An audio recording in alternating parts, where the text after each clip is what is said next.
This Week in Virtualization, the weekly newscast from searchservervirtualization.com. With Colin Steele and Keith Kessinger. This Week in Virtualization, we get a preview of the next version of vSphere. Microsoft and Red Hat play nice. And we discuss the future of VirtualBox.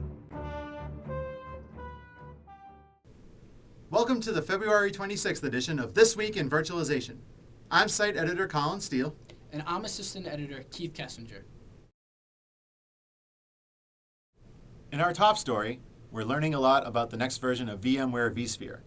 The news is coming from VMware partners who attended Partner Exchange in Las Vegas earlier this month. One of the biggest improvements has to do with vMotion. That's the live migration capability in vSphere. Currently, the default is that you can run 2 vMotions concurrently, and with some modifications, you can get that up to 6 vMotions concurrently. But in the next version of vSphere, you'll be able to run up to 8 vMotions concurrently. One of the other improvements has to do with Distributed Resource Scheduler. That's the feature in vSphere that monitors server utilization. Currently, it just looks at memory and CPU, but in the new version of vSphere, it's going to monitor I/O traffic and let users control I/O to each individual VM. And there's also another new feature called Transparent Memory Compression. That will increase the amount of memory available to virtual machines. On the phone now is David Davis, a VMware vExpert and video instructor for TrainSignal.com, where his new video is VMware vSphere Pro Series Training Volume 1. Thanks for joining us, David. Thanks for having me, Colin. What are you most looking forward to in the new version of vSphere? The features that have been released are pretty significant for a point release. The additional number of concurrent live migrations with vMotion, I think, would be really important for some big shops who are doing a lot of vMotions back and forth.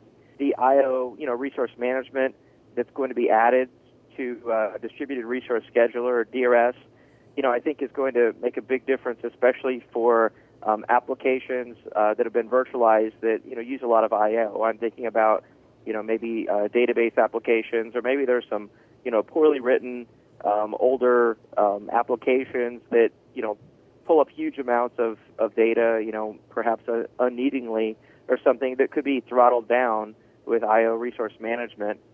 And then, of course, the memory compression feature I think is pretty interesting. They're calling it transparent memory compression. Sounds really cool, especially for shops who have a lot of CPU but don't have a lot of memory. You talked a little bit about the increase in concurrent vMotion. How will that benefit the big users that you said would be able to get the most out of that? For a large shop with 100 ESX servers, let's say, you've got these virtual machines needing to move back and forth to balance the load. Perhaps the old limitation just wasn't enough to properly balance that load, and this new limit will be exactly what they need. And the memory compression feature, how big of an issue is memory limitations in certain shops now? It all depends on the shop. Some shops are able to buy 32 gigs of RAM or whatever on an ESX server, and they've just got memory to burn. But with smaller shops, who are memory bound, transparent memory compression, could really give them a boost of performance that might help them out. And finally, David, is there anything else that you'd like to see added to the next version of vSphere? There's a lot of new things that I could picture in the future, but probably aren't going to be there in a point release of vSphere. Currently, I'm also very excited about the next version of VMware View, whatever they're going to call it, View 4.1 or 5 or something like that. The preview of the features that we saw at VMware Partner Exchange, there was a lot of really exciting stuff that they've put in there, and many more features than I would even expect from a point release. So I'm really excited about the next version of View, and that's the current thing that I'm just waiting for some sort of email alert to hear that it's out or that it's available for a public beta so that I can try it out. David Davis, thank you very much for your time. Thank you, Colin.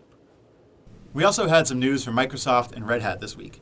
They announced the availability of Hyper-V Linux integration components for Red Hat Enterprise Linux. Previously, the integration components were only available for Novell, but this signals Microsoft's acknowledgement that mixed data centers and mixed operating systems are a part of the future. The integration components will make it easier for Red Hat Enterprise Linux to run as a guest on Hyper-V. We'll be right back. Attention IT managers. It doesn't matter if you're just getting into virtualization or if your entire business has been virtualized for years. SearchServerVirtualization.com has all the resources you need to get the most out of this rapidly growing technology. Our tips come from some of the most respected experts in the field, and our experienced news staff and bloggers will keep you up to date on the latest developments in the market. Get all of this and more at SearchServerVirtualization.com. Welcome back. It's clear that Oracle is interested in the virtualization market. We've just been waiting to see how they would deploy their newly acquired Sun assets to attack the market. Now, some details are starting to trickle in about how VirtualBox will fit into Oracle's virtualization platform that already includes Oracle VM. But first, a little background on VirtualBox. VirtualBox is an open source hypervisor that is popular amongst amateur and IT developers, but it hasn't really caught on in the enterprise sector. One of VirtualBox's biggest advantages is that it supports files from Microsoft, VMware, Oracle, and Citrix.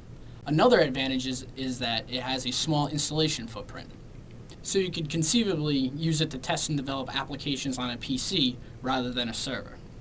Skeptics of this strategy, however, question how much VirtualBox brings to IT shops that are already running VMware and Hyper-V.